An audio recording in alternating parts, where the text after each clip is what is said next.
The $50 bill landed on the polished marble floor of the cape table with a soft flutter that somehow sounded like thunder to Naledi's ears. Every head in the upscale Johannesburg restaurant turned to watch as she stood over the Korean businessman, her chest heaving with barely controlled emotion, her fist clenched around the envelope he'd left her. "I don't accept charity," she said, her voice shaking but clear. "Especially not from men who think money can buy gratitude. Or anything else." Park Min-jun looked up at her from his seat by the exit, his expression shifting from confusion to something that looked almost like admiration. He was younger than she'd thought when serving his table earlier, maybe early 30s, with sharp features and eyes that seemed to see too much. The expensive suit he wore probably cost more than she made in 6 months. "I wasn't trying to buy anything," he said quietly in perfect English. "I was trying to say thank you." "Thank you?" Naledi's laugh was bitter. "You don't even know me. But somehow you know I have a daughter. Somehow you know about school fees. What were you doing, listening to my private phone calls? Investigating me?" The restaurant had gone completely silent. Naledi could feel her manager Janet's horrified stare burning into her back. Could feel the other waitress's shock. Could feel her entire career imploding in real time. But she couldn't stop. All the wealthy men who'd tried to help her over the years, all the offers that came with expectations, all the times she'd been made to feel less than, it all came pouring out. This, she held up the envelope, feels like pity. Or worse. And I'm not interested in either. She set the envelope deliberately on the host stand and walked back toward the kitchen, her legs shaking so badly she wasn't sure she'd make it. Behind her, she heard movement. Turned to see Min-jun standing, and then bowing. Not a casual nod but a deep, formal bow that made several Korean diners gasp. When he straightened, his eyes met hers across the restaurant. "You're right. I overstepped. Please accept my sincere apology." Then he left, and Naledi made it to the kitchen just before her knees gave out. It had started 6 hours earlier. Naledi's alarm had gone off at 4:30 in the morning in her tiny room in Alexander Township. Beside her, 5-year-old Thandao stirred but didn't wake. Naledi kissed her daughter's forehead and slipped out of bed as quietly as possible. The room was so small she could touch both walls if she stretched, but it was theirs. Safe. Home. She heated water on the single burner, washed quickly, braided her hair while mentally reviewing her schedule for the day. 2 shifts at the cape table, one from lunch to 4, another from 6 to closing. Between shifts she had exactly 90 minutes to take 2 taxis home, check on Thandao, help with homework, and get back to Santun. It was exhausting but necessary. School fees were due Friday and she was still short. On the taxi ride through Johannesburg's morning traffic, she pulled out her phone and reviewed her hospitality management coursework. She'd been taking classes online whenever she could afford them, dreaming of the day she could finish her degree. But that dream felt further away every month. Between rent, food, Thandao's school, sending money home to her mother, there was nothing left for tuition. The cape table opened at 11. Naledi arrived at 10:15, changed into her uniform in the cramped staff bathroom, and checked her section. She'd been working there for just under a year and had built a reputation as the best server in the restaurant. She remembered orders perfectly, anticipated needs before customers asked, handled difficult situations with grace. It was a skill she'd honed over 7 years of waitressing, and it was the only thing keeping her and Thandao afloat. At 11:30, Janet pulled her aside. "Naledi, table 12. Corporate group. Korean investors in town for some major tech deal. They specifically requested our best server and biggest section. It's all yours. Could be serious tips but they're known to be demanding." "I can handle it," Naledi said, though her stomach tightened. Wealthy businessmen always made her nervous. Too many of them saw service workers as less than human. The group arrived promptly at noon. 7 men in suits that probably cost more than her monthly rent, speaking rapid Korean, exuding confidence and entitlement. Naledi approached with her brightest professional smile. "Good afternoon, gentlemen. Welcome to the Cape table. Can I start you with some water or perhaps our signature cocktails? The loudest one, who introduced himself as Mr. Young, immediately started ordering for the whole table without looking at her. We'll have 3 bottles of your best red wine, the seafood platter to start, then I'll have the ribeye, he'll have the lamb, he'll have. Perhaps the gentleman would like to see menus first? Naledi suggested gently. We have several specials today that aren't listed. Mr. Young waved her off dismissively. But one of the quieter men, seated at the end of the table, looked up. His eyes met hers and something flickered there. Interest. Not the leering kind she was used to, but genuine attention. I'd like to see a menu, please, he said. His English was flawless, his voice quieter than his colleagues'. And I apologize for my colleague's rudeness. We've had a long morning. Naledi handed him a menu, and their fingers brushed briefly. No apology necessary, sir. Take your time. His name, she learned from his credit card later, was Park Min-jun. While his colleagues grew louder and more demanding as the meal progressed, he remained quiet, observant. And he noticed things. When she refilled water glasses. When she adjusted the table setting for the 7th course change Mr. Young demanded. When her hand pressed briefly to her lower back because her feet were screaming in the heels management required. During a lull, Naledi's phone buzzed in her apron. She stepped into the hallway to check it. Thandai School. Her heart sank. Ms. Dlamini, this is Vice Principal Koza. I'm calling about Thandai School fees. They're now 3 weeks overdue and I'm afraid if we don't receive payment by Friday, we'll have to remove her from the aftercare program. I understand, Naledi said, fighting to keep her voice steady. I'll have the payment Friday. I promise. Ms. Dlamini, I know you're trying, but we've had this conversation before. The aftercare program has costs and we can't continue to. I'll have the money Friday. Please. I work until 8 most nights. She has nowhere else to go. Please don't do this. There was a long pause. Friday, Ms. Dlamini. No exceptions after that. Naledi hung up and pressed her forehead against the cool hallway wall, trying not to cry. She didn't notice the bathroom door opening behind her, didn't realize anyone had overheard until she returned to the floor and found Min-jun watching her with an expression she couldn't read. The meal stretched to 3 hours. Mr. Young spilled wine and blamed her for placing the glass too close. Another colleague changed his order 3 times. A third complained the food was too spicy then too bland. Through it all, Naledi smiled and accommodated and bit back every frustrated response. Until Mr. Young said something in Korean that made the other men laugh. The words meant nothing to Naledi but the tone was unmistakable. Sexual. Dismissive. Degrading. Min-jun's face went hard. That's enough, Young-soo. What? She doesn't understand. I don't care. Apologize. You're joking. She's just a waitress. Apologize now or find your own way back to the hotel. The table went silent. Mr. Young, clearly embarrassed, mumbled something in English that might have been an apology. Naledi had no idea what had just happened but she sensed the power shift, saw the way the other men suddenly looked at Min-jun differently.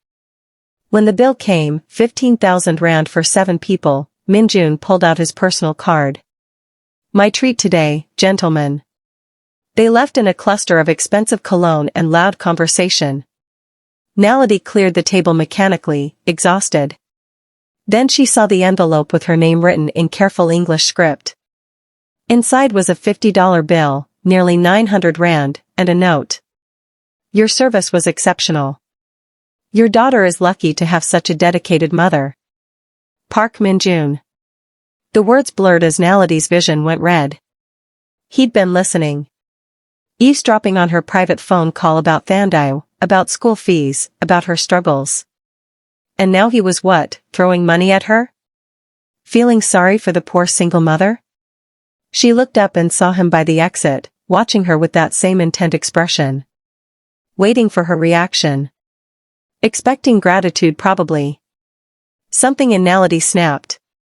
Every wealthy man who'd ever made her feel small. Every time she'd been treated as less than. Every promise from Thandai's father before he disappeared. All of it came crashing down. She marched across the restaurant with the envelope in her fist. And that's when the $50 bill hit the floor. Now, 20 minutes later, Naledi sat in Janet's office trying not to throw up. Do you have any idea what you just did? Janet's voice was shrill with panic. That was Park Min-jun. The Park Min-jun. His company is investing 2 billion rand in South African infrastructure. People come to this restaurant hoping to see someone like him. And you just publicly humiliated him. He invaded my privacy. He left you a generous tip. After eavesdropping on a private phone call about my daughter. Naledi. Janet's voice softened slightly. I understand you're proud. I understand you've had bad experiences with wealthy men. But this was a kind gesture and you threw it in his face in front of the entire restaurant. I'm going to have to write you up. If he complains, I might have to let you go. The words hit like a punch. Janet, please. I need this job. The school fees, I can't. Then maybe you should have thought about that before making a scene. Naledi finished her shift in a daze. The other waitresses avoided her. Customers who'd witnessed the incident whispered. By the time she got home at 9 that night, she was so exhausted she could barely stand. Her mother Namsa was waiting with Thandai asleep on the couch of their shared tiny living space. Long day, my child? The longest. Naledi collapsed into a chair.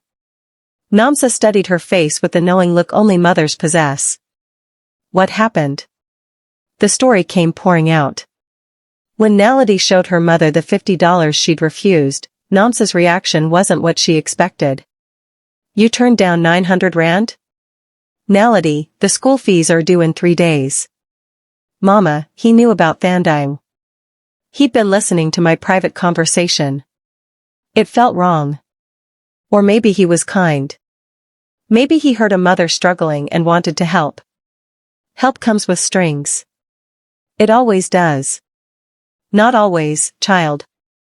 Your pride is going to starve us. The words stung because they were true. But Naledi couldn't explain the feeling, couldn't make her mother understand how it felt to be seen as a charity case by a man who probably spent more on lunch than she made in a month. After her mother left, Naledi couldn't sleep. She pulled out her cracked phone and Googled Park Min-jun. What she found made her stomach drop. He wasn't just wealthy. He was the youngest CEO of Hanol Industries, a Korean conglomerate worth $8 billion.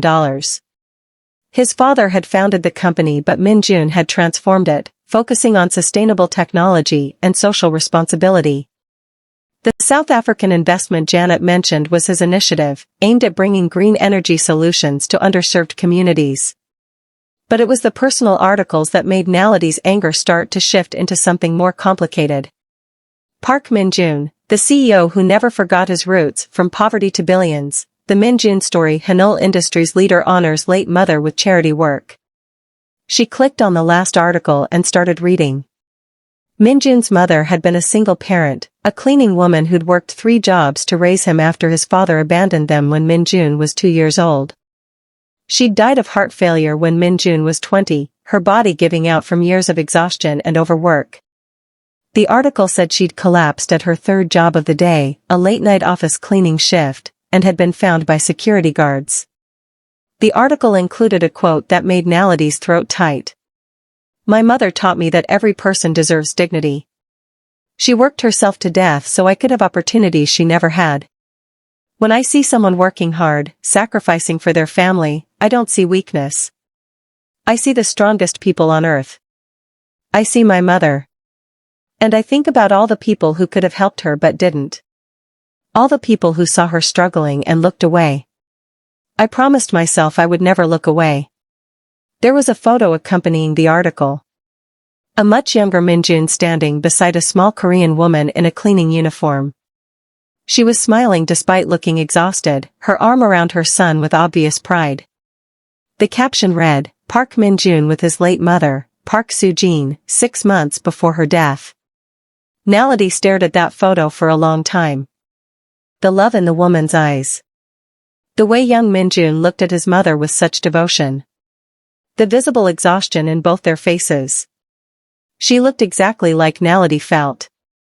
Exactly like Naledi probably looked to her own daughter every night when she came home dead on her feet.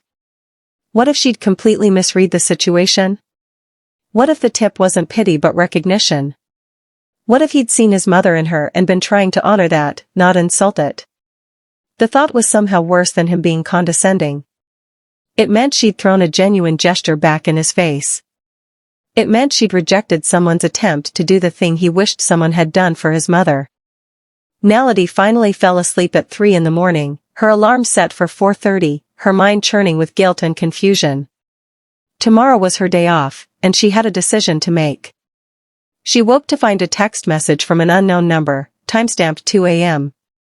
Ms. Dlamini, this is David Choi, assistant to Park Min-jun. Mr. Park wanted me to contact your manager at the Cape table to ensure there would be no negative consequences from today's incident.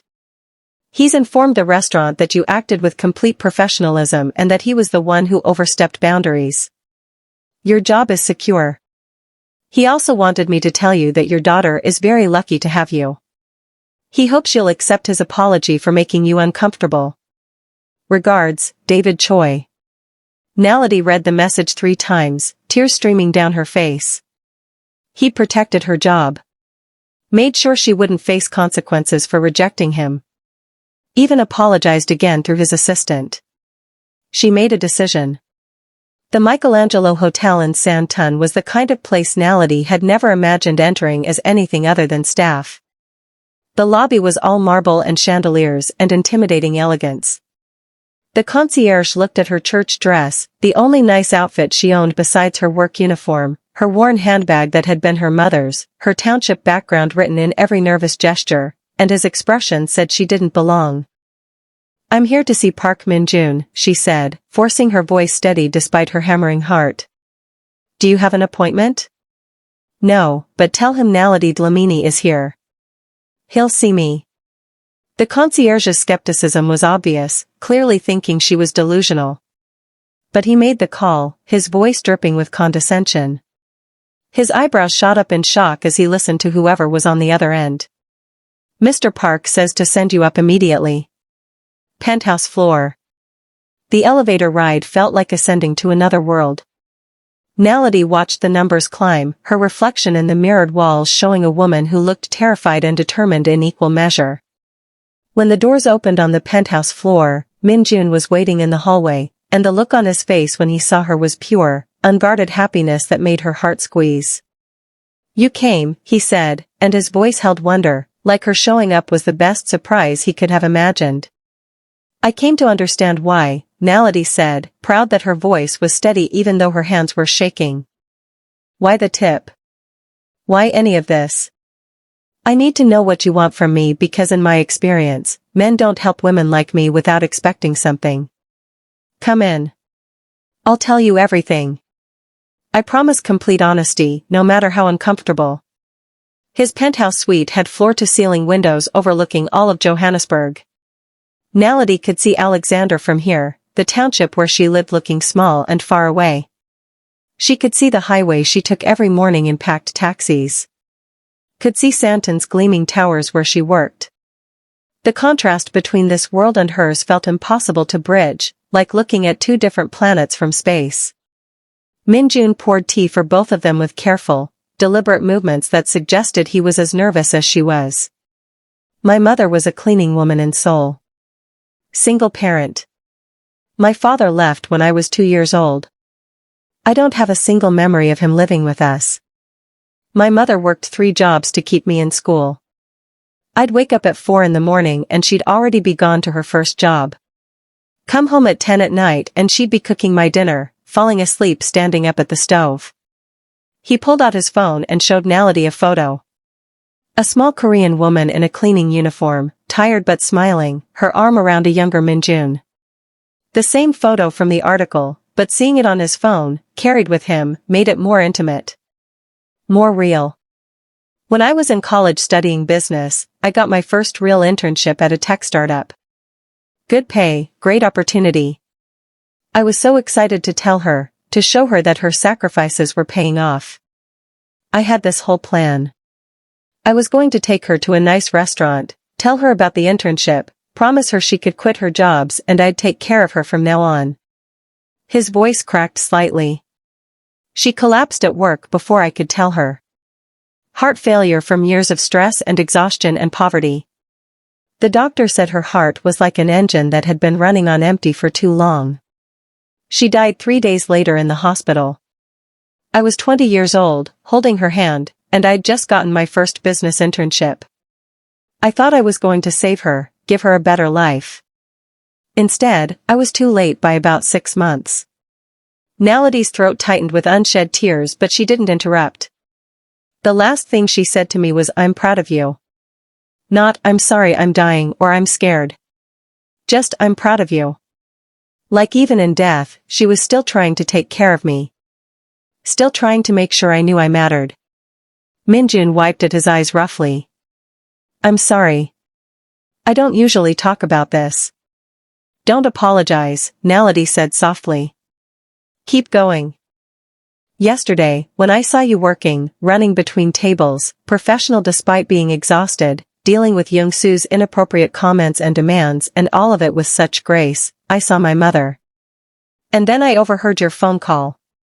I didn't mean to eavesdrop, I was just coming back from the bathroom and you were right there in the hallway. But when I heard you begging the school not to remove your daughter from aftercare, promising you'd have the money even though I could hear in your voice that you didn't know how, I saw my mother making those same promises. Making those same sacrifices." He moved to stand beside her at the window, both of them looking out at the city sprawled below. "And I thought, what if someone had helped her? What if someone had seen her struggling and offered a hand before it killed her? What if someone had given her even a small break, enough to catch her breath, enough to survive? Would she still be alive? Would I have had more time with her?" "So this is about your mother," Naledi said quietly. "About guilt. About trying to save her retroactively through other people." "It started about my mother," Min-jun admitted. "I won't lie about that. But then you rejected the tip. You stood in front of the entire restaurant, in front of my colleagues and other diners and your manager, and told a billionaire that you had dignity and couldn't be bought. You risked your job, risked everything, because your pride mattered more than money. Do you know how rare that is?" He turned to face her directly.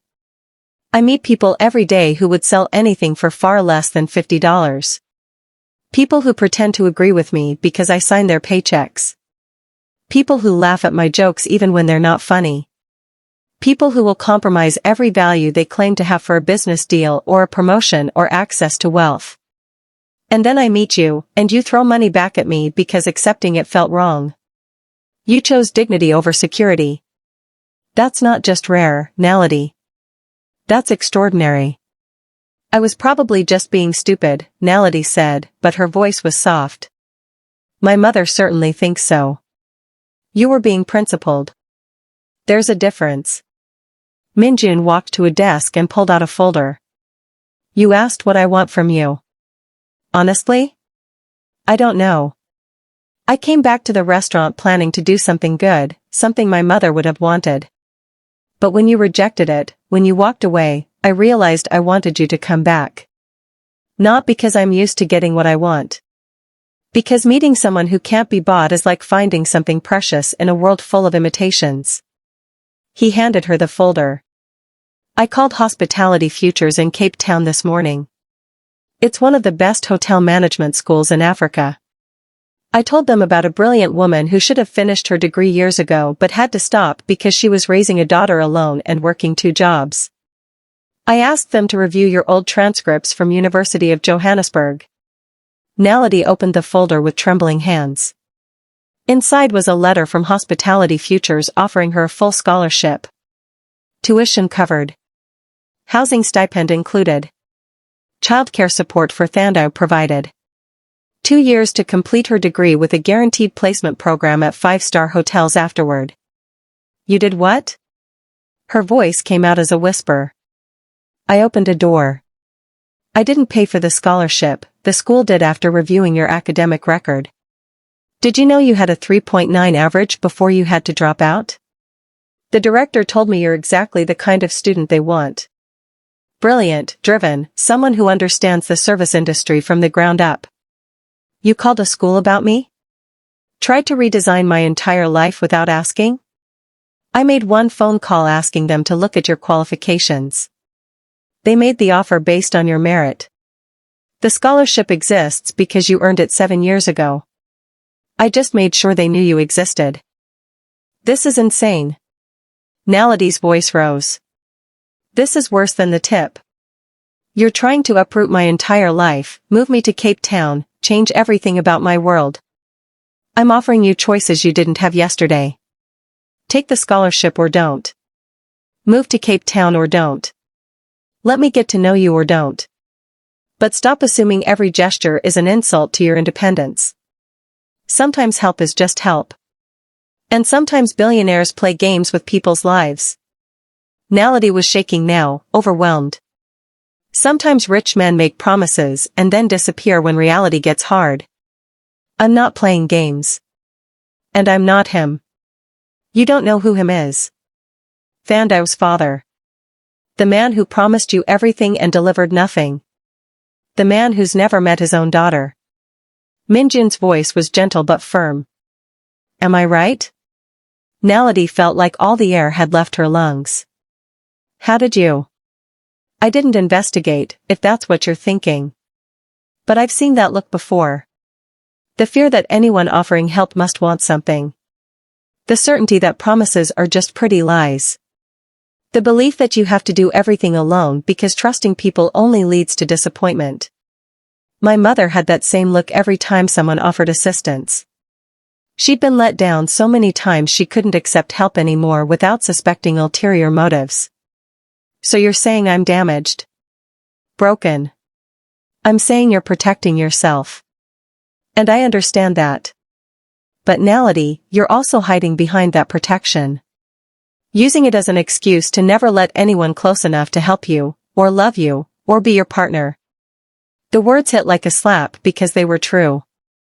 Naledi had been so busy being strong, being independent, being the mother and father and everything to Thandau, that she'd forgotten how to let anyone stand beside her instead of behind her.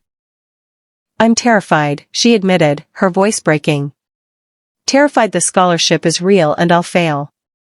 Terrified I'll uproot Thandau's life for a dream that doesn't work out. Terrified I'll owe you something I can't repay. You owe me nothing. The scholarship is from the school's endowment, not my money. Your success would be yours alone. All I did was make sure they knew your name. Min-jun moved closer but didn't touch her, respecting her space. But I understand fear. I'm terrified too. Of what? You're a billionaire CEO. Of caring about someone who might walk away. Of not being enough despite all the money and success. Of repeating my father's mistakes and hurting someone I care about. Of losing you before I even really have you. The honesty in his voice, the vulnerability, cracked something open in Naledi's chest. And this?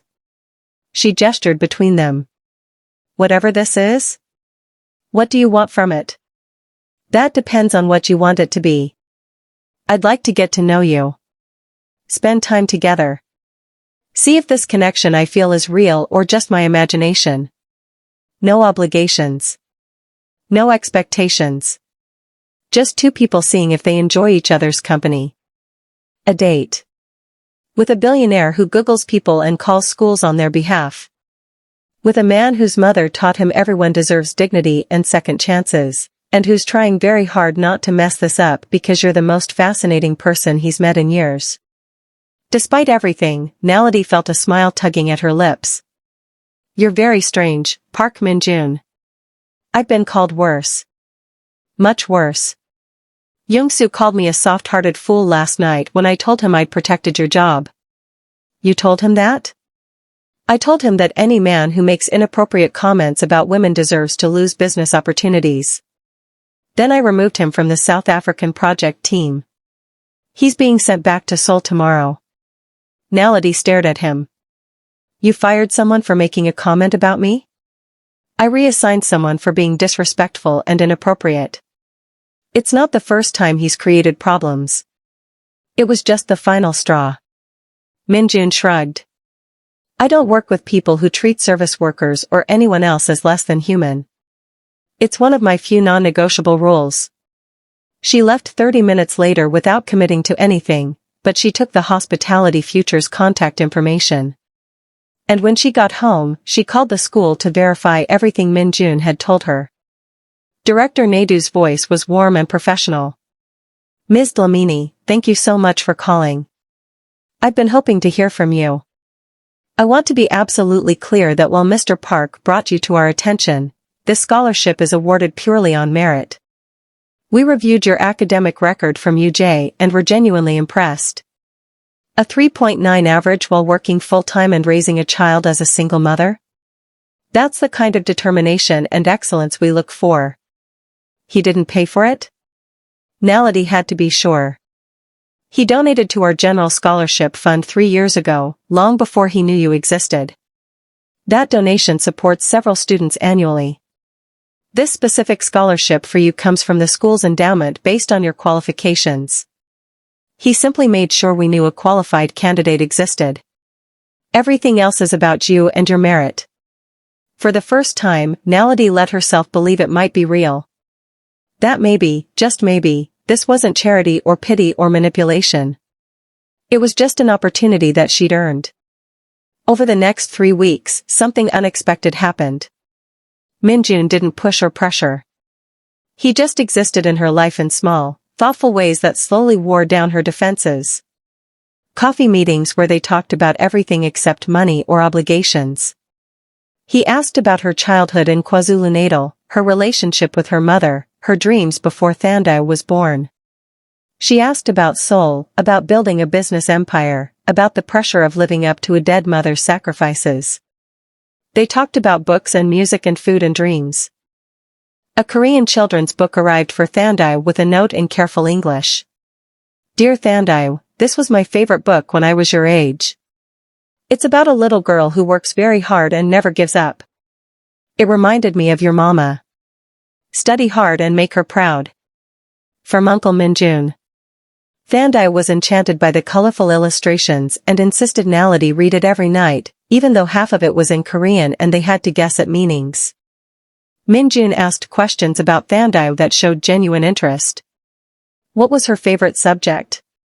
Did she like sports? What did she want to be when she grew up? He remembered the answers and followed up in later conversations.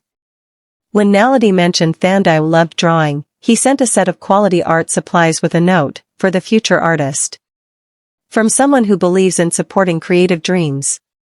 They were small gestures but they added up to something that felt sincere. Like he actually cared, not about impressing her or obligating her, but about knowing her and the people who mattered to her. In week 3, he asked to meet Thandai. Naledi hesitated for days before agreeing. Meeting her daughter meant something serious, meant crossing a line from casual coffee dates to actual involvement in her life. They met at the Johannesburg Zoo on a Saturday morning. Thandai was shy at first, hiding behind Naledi's legs. But Min-jun crouched down to her eye level and spoke softly in English. Hi Thandai. I'm Min-jun. Your mama told me you like to draw. Did you like the art supplies I sent? Thandai nodded, still cautious. What's your favorite animal?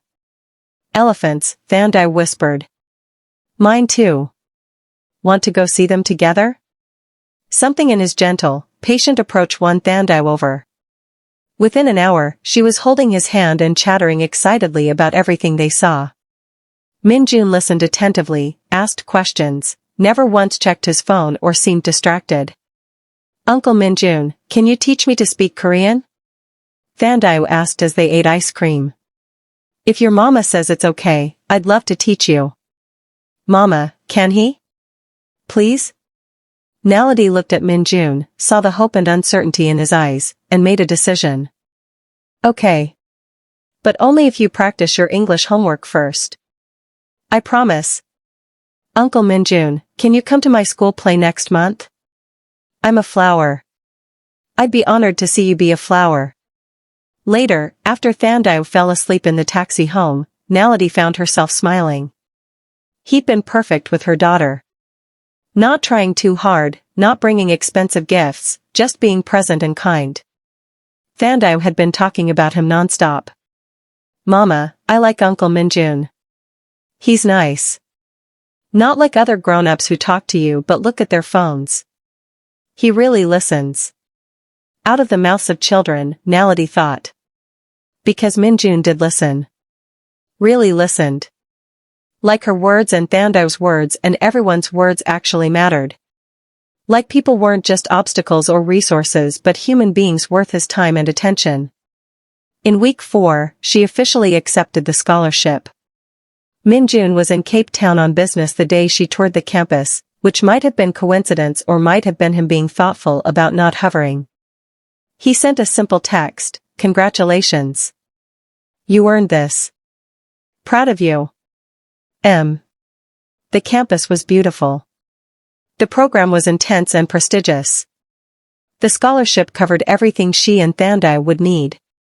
Director Nadu gave her a tour personally, introduced her to future professors, showed her the student housing where she and Thandai would live.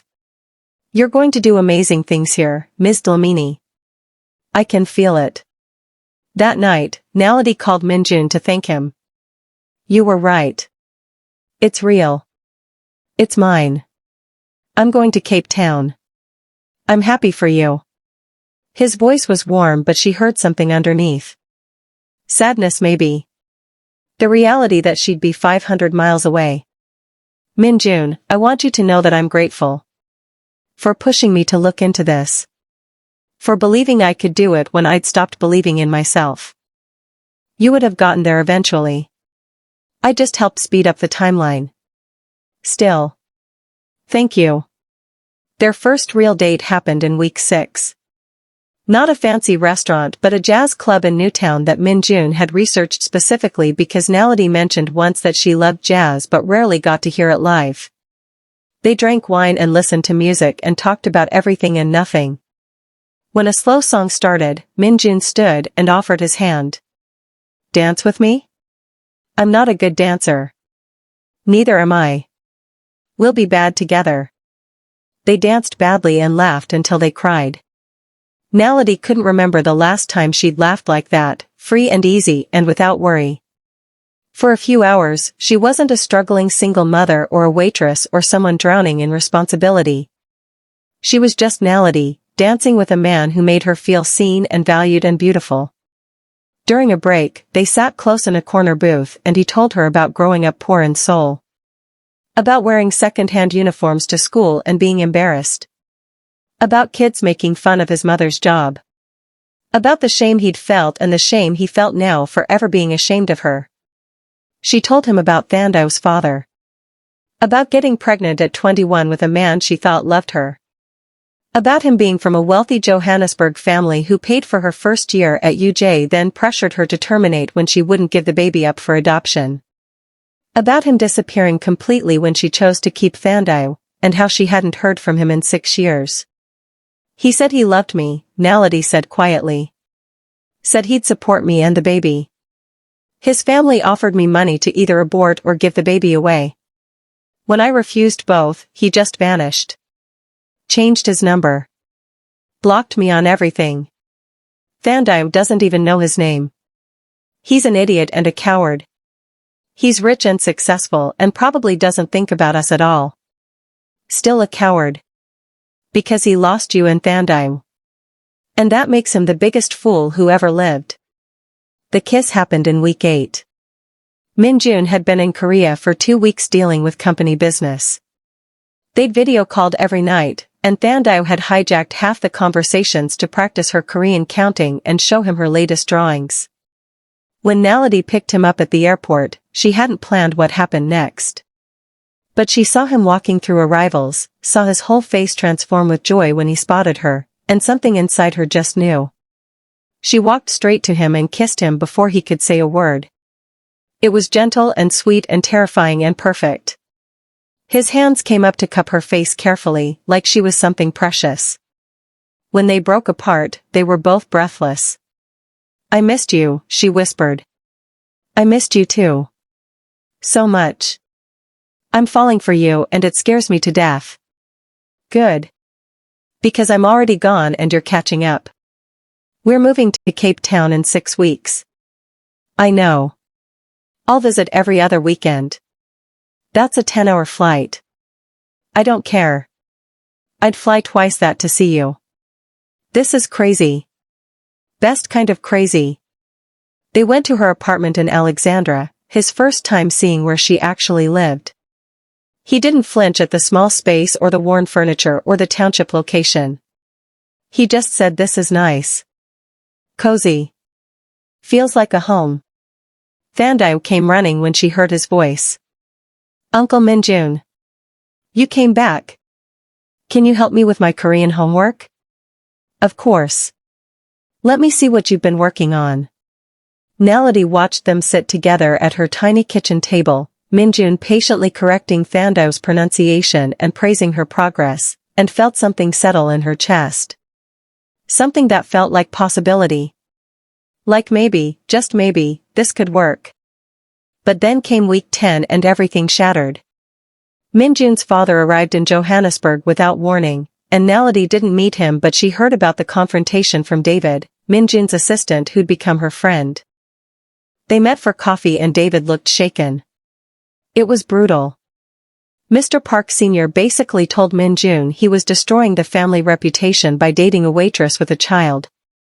He used language about you being African that I won't repeat because it was vile and racist. Then he threatened to use his remaining board influence to have Min-jun removed as CEO if he didn't end the relationship immediately. Naledi felt sick. What did Min-jun say? He told his father to get out. Used language I've never heard from him. Then he called an emergency meeting with our legal team and started the process of restructuring the company to remove his father's influence entirely. What does that mean? It means buying out his father's remaining shares. About $200 million. It means restructuring board membership, which is a political nightmare. It means months of legal battles. It means potentially destabilizing the company and risking several major deals. All to protect his right to date who he chooses. He can't do that. Naledi's voice was hollow. He can't risk everything for me. Try telling him that. I did. He told me to draft the paperwork. She tried that night when Min-jun came to her apartment. He looked exhausted, more stressed than she'd ever seen him. There were dark circles under his eyes and tension in every line of his body. David told me about your father. About the restructuring. Min-jun, you can't spend $200 million because of me. I'm not doing it because of you. I'm doing it because I refuse to let him control my life the way he tried to control my mother's. This has been coming for years. But I'm the trigger. I'm the reason it's happening now. What if you lose? What if the board sides with him? Then I lose. But at least I'll have chosen my own path. Made my own decisions. Lived my own life instead of the one my father mapped out. What if you end up resenting me? That won't happen. You say that now. But what about in 6 months when the legal bills are crushing you? Or a year from now when you've lost deals because of this? Or 5 years from now when you look back and realize what you gave up? Naledi, stop. I know what I'm doing. Do you? Because from where I'm standing, you're about to blow up your entire life for a woman you've known 2 months. That's not rational. That's not smart. That's just reckless. Being with you isn't reckless. It's the sanest decision I've ever made. Then why does it feel like I'm watching you destroy everything your mother worked for? Everything she sacrificed for? The words hung in the air like poison. Min-jun flinched as if she'd struck him. My mother would want me to be happy. To live authentically. To not let fear or obligation or other people's expectations control my choices. Or maybe your mother would want you to be smart. To protect what you've built. To not throw it all away for a relationship that might not even last. Is that what you think this is? Something that won't last? I think we barely know each other. I think you're making huge, life-altering decisions based on feelings that might change. I think you're risking everything and I can't be responsible for that. You're not responsible. I am. These are my choices.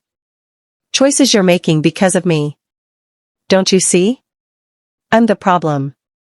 I'm the complication. I'm the reason your father hates you and your board questions you and the media is destroying your reputation. You're not a problem. You're the best thing that's happened to me. For now. But what about later? What happens when the reality sets in? When you realize what you gave up? When you see how much easier your life would be without me and Thandai complicating everything? That won't happen. It always happens. Naledi was crying now, years of hurt and disappointment pouring out. My father resented my mother for getting pregnant and trapping him. Thandai's father resented me for not having an abortion. Every man I've ever known eventually resents the woman who makes his life harder. And I make your life impossible, Min-jun. Can't you see that? No. I see a woman I love who's terrified of being loved back. Who's so convinced she doesn't deserve happiness that she'll sabotage it before anyone else can. Don't psychoanalyze me. Then don't project other men's failures onto me. I am not your father. I am not Thandai's father. I'm me. And I choose you. I choose us. Why can't you believe that? Because believing it means trusting you. And trusting you means you could hurt me. Hurt us. And I can't survive that. Thandai can't survive that.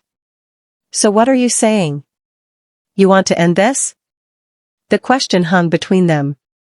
Naledi knew the answer, had known it since David told her about the restructuring. Since she'd realized exactly how much Min-jun was willing to sacrifice. Since she'd understood that staying meant watching him possibly lose everything and knowing it was her fault. I think we need to take a break. Let you handle your company situation without this complication. Let me move to Cape Town and focus on school without worrying about you destroying your life for me. A break is just a slow breakup. Maybe. But it's the only thing that makes sense right now. The only thing that makes sense is us being together. Fighting this together. Not running away because it's hard. I'm not running away. I'm protecting you. I don't need protection. I need my partner to trust me enough to let me fight for us. Well, maybe I can't. Naledi's voice broke. Maybe I'm too damaged, too scared, too used to being disappointed. Maybe I can't be what you need me to be. The silence that followed was devastating. Min-jun looked at her with such pain that Naledi almost took it all back. Almost said she didn't mean it. Almost begged him to forgive her and stay. But she didn't. Then I guess you've already made your choice, he said quietly. I'll go. He left. And Naledi let him go, crying so hard she couldn't breathe, telling herself it was the right thing even though it felt like dying. She moved to Cape Town 2 weeks later. Threw herself into school with desperate, manic focus.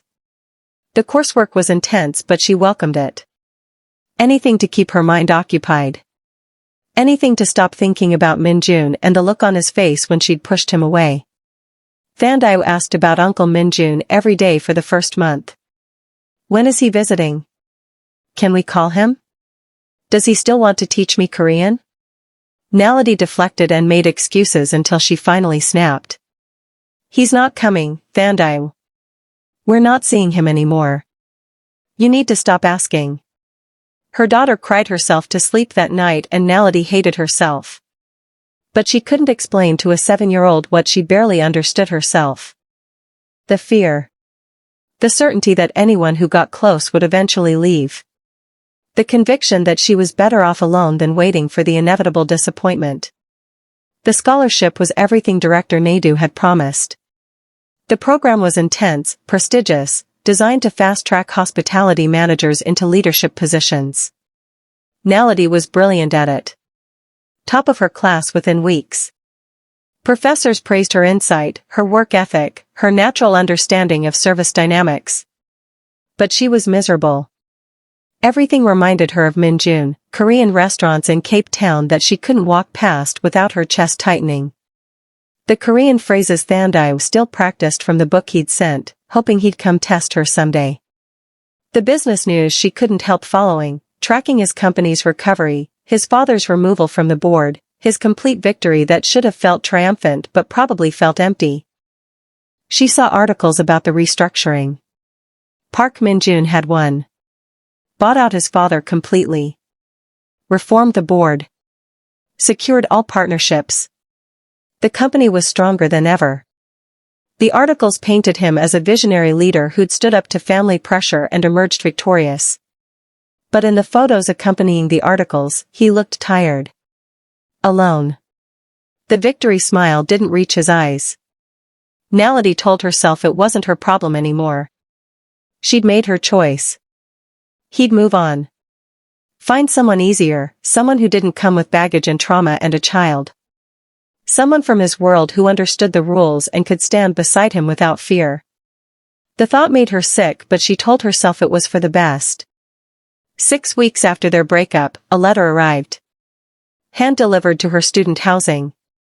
The envelope was addressed in Thandai's careful 7-year-old handwriting, but the return address was Min-jun's sole office.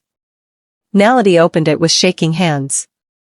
Dear Uncle Min-jun, Mama cries at night. She thinks I don't hear, but I do. She looks at your book and gets sad. I think she misses you. I miss you too. Can you visit? I want to show you my new school. I'm learning about elephants and I want to tell you about them. Also, I'm still practicing Korean, but I don't know if I'm saying the words right without you to help. Please come see us. Love, Thandai. Below Thandai's careful writing was a note in adult handwriting. Naledi recognized her mother's script. Naledi, your daughter asked me to help her mail this.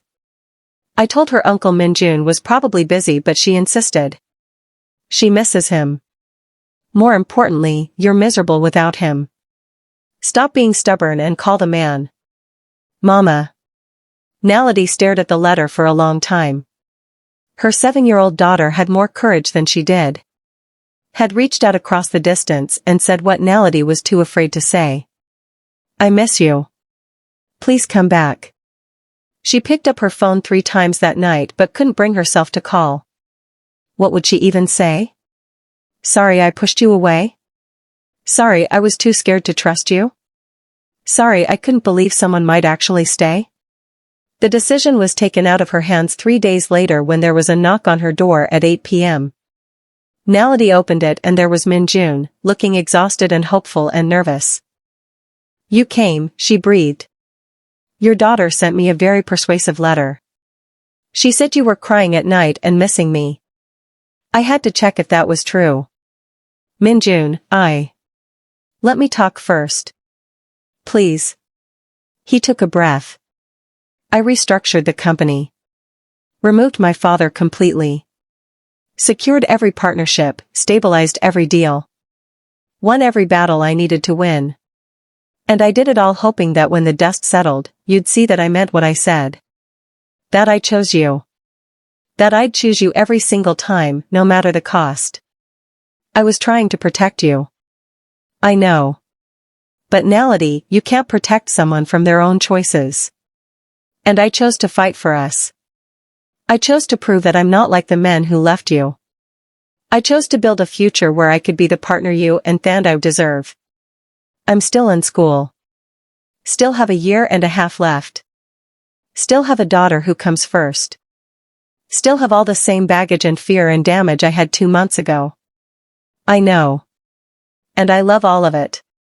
The strength, the fear, the fierceness, the vulnerability. I love that you fight so hard to protect yourself and Thandai. I love that you don't trust easily because it means when you finally do trust someone, it matters. I love everything about you, including the parts that scare you. He pulled out a small velvet box and Naledi's breath caught. I'm not asking you to make things easy. I'm asking you to share the complicated, messy, difficult, beautiful life I want to build. I'm asking you to marry me not despite the challenges, but because I want to face every challenge with you beside me. Because I love you. Because Thandai deserves a father who won't disappear. Because us being together makes more sense than us being apart. Naledi was crying now, years of walls crumbling. This is insane. I know. We've known each other 4 months. Best 4 months of my life. Everyone will say we're crazy. Let them. I'm still terrified. Me too. But I'm more terrified of losing you than I am of anything else. I love you. I love you too. So is that a yes? She kissed him instead of answering, and the kiss said everything words couldn't. Yes.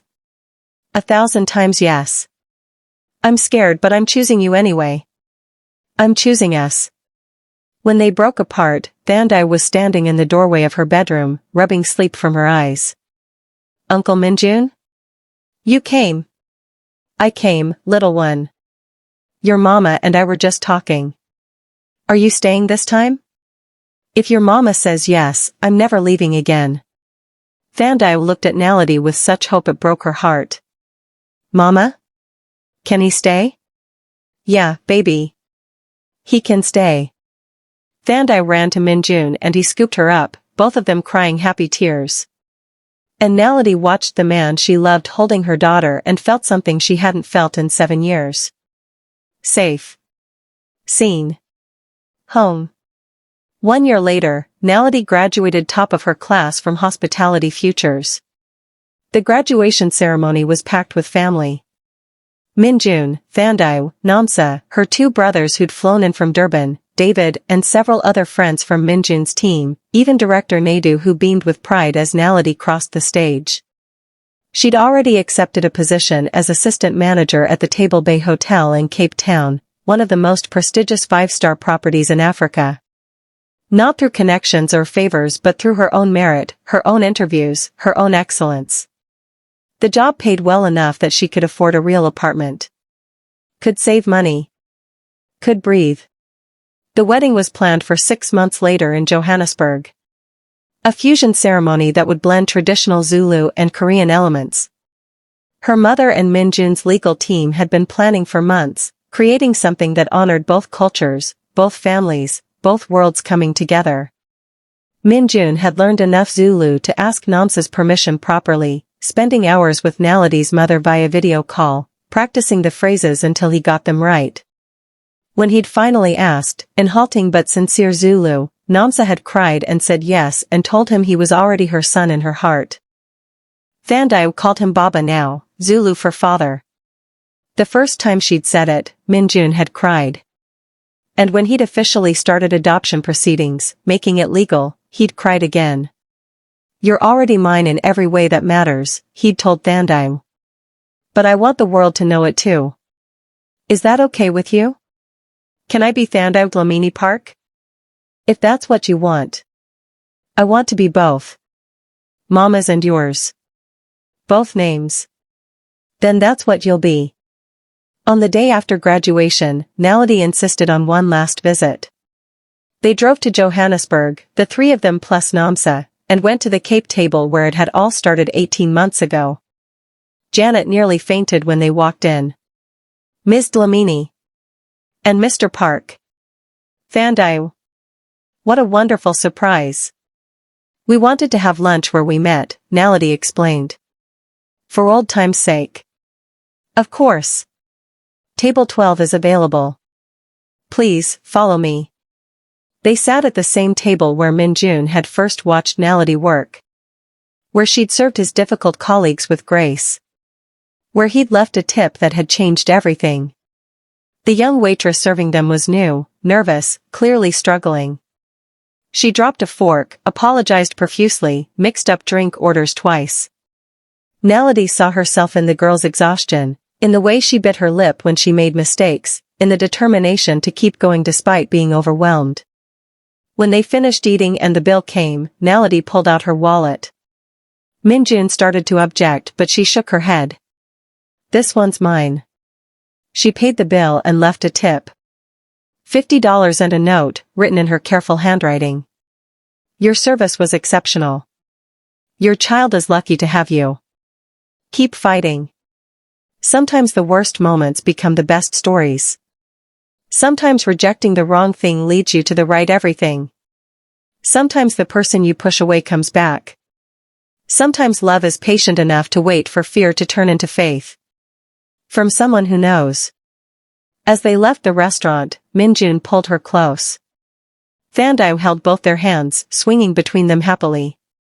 Namsa walked beside them, smiling at her daughter's joy. Any regrets? Min-jun asked quietly. Naledi thought about the path that had led here. The rejection that had started everything. The pride that had almost ended it. The fear she'd had to overcome. The trust she'd had to learn.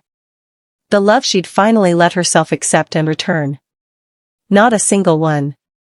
Not even the original $50? Thandai's school fees would have been covered. Especially not that. Because if I'd accepted it, I would have been grateful and polite and nothing would have happened. But rejecting it made you see me. Really see me. And that was worth more than any tip. You know what the best part is? What?